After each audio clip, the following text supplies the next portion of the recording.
Hi, I'm Eric Tavernier, Editor-in-Chief at Engineer.net, and joining me here today is Dr. Steve Keen, author of Debunking Economics, the Naked Emperor of the Social Sciences, and he also maintains a blog called Steve Keen's Debt Watch that analyzes the global debt bubble at www.debtdeflation.com.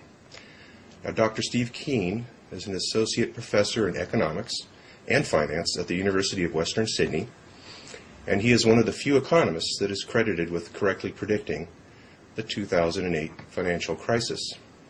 Well, hello, Dr. Keen, and thank you for being with me here today on Engineer.net. Most welcome. Doctor, I recently watched an interview with you and Max Keiser that really caught my attention.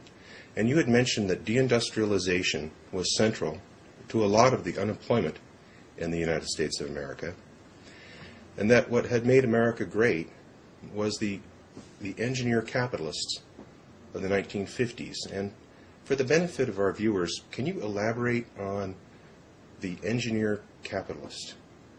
Well, what I see there is that, to me, growth in our economy comes out of what is done both in a combination of science, which actually develops new concepts, and engineers that put those into practice. Mm-hmm. And, I've been one of with most engineers here would be aware of the research that gave us the transistor rather than the valve, of course, many decades ago. And I remember that there was one scientific paper that established that there was a minimum size to which the transistor could be made while still working as an RF receiver.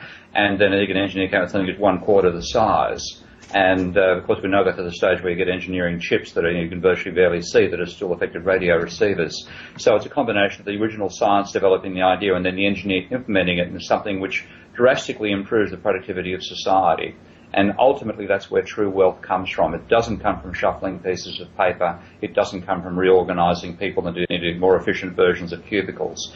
But that type of orientation is something which I think came out of the whole period after the Second World War, when we'd actually been through a very similar bubble to what we're going through now in the 1920s. It crashed in catastrophic circumstances that led to appalling changes in human society that gave rise to fascism and everything else. But what happened in the revulsion to that was we turned away from the financial engineers, the speculators, the spivs who dominated the end of the 1920s, and went back to saying we hand over the way we evolve our society to people who actually build things. There's a real focus on engineering and construction in the attitude of Europe, particularly American firms in the 1950s, and they tended to be run by people who were engineers who came up with a brilliant idea, encapsulated that in a piece of technology, and then built the factories that produced that technology and gave you your industrial strength.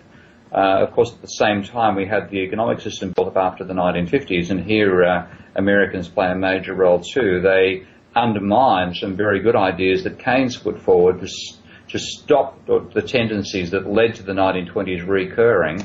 Those tendencies did recur, and what you've really had is a shift from engineers running companies to MBAs and economists running companies, who frankly know pretty close to bugger all, and possibly less than bugger all, about how you actually produce wealth. And in that whole process, they've deindustrialized society by their focus on what they call comparative advantage, which is a nonsense theory of international trade. And we've had a decline in that industrial base of America and a decline in the focus on engineering.